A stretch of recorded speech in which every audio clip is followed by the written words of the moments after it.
Hello everybody and welcome to Uprising 144K. I'm Hydrogen Man. Alright guys, so today we're going to talk a little bit about glyphosate. In fact, I wrote some notes here because there's a lot of info and it's really hard to remember everything and I don't want to miss anything. So let's just kind of get started because I want to tell you a little bit about it first, or what I found. The first thing is I found that it is the world's most widely used herbicide. So it's all over the place. I also found that in 2015, there's actually a place called the IARC. It's a World Health Organization that's in regards to, it's a cancer agency. And they declared that glyphosate is a probable carcinogen. We all know that carcinogens are really, really bad for us. A lot of times they really lead to cancer and issues. I also found that it is found regularly in water and in our food. Hence the reason I always say, filter your water. If you can even go beyond that and do something like distilling the water, it might be a better idea. But really, really important to clean up the water, especially if you're going to be using hydrogen. That's kind of, you always want to use clean water first and then make hydrogen the proper way.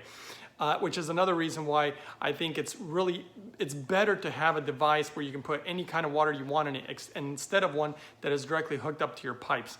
I just think that's a better way to go. All right, so I also want to let you know that there is no safe levels of glyphosate.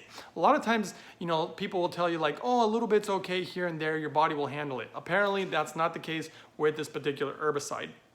I also found that it can really disrupt your endocrine system, which is a really, really bad idea. I mean, the negative effects of this stuff is just crazy. I don't even know why we use it, to be honest, but let me keep going. I found also that 90% of soybeans and 70% of corn, and they're mostly obviously GMO foods. In fact, I believe they all the ones that are grown in the United States, and even cotton, these particular GMO crops are just completely resistant to glyphosate.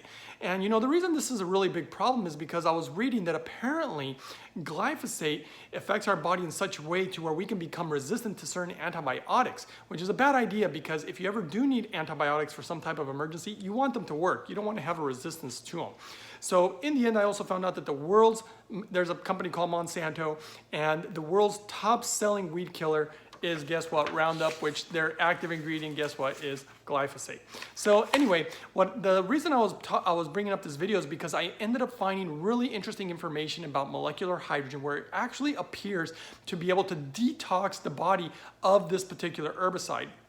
I think it's absolutely incredible. I actually think the more research is going to come in the future showing even more positive effects of how hydrogen really helps get into every nook and cranny and eliminate this terrible stuff out of our body. But for right now, this is important to know, and I think it's great that there's research showing that it can help possibly eliminate this glyphosate out of our bodies, because I think as it builds up in our systems, it just causes a lot of havoc in our body, and it's just all over the place. Food and water, guys, it's everywhere. So I think this is important information. I hope you guys found it helpful, at least as much as I did, because when I found this info, I was like, wow, this is really important to share.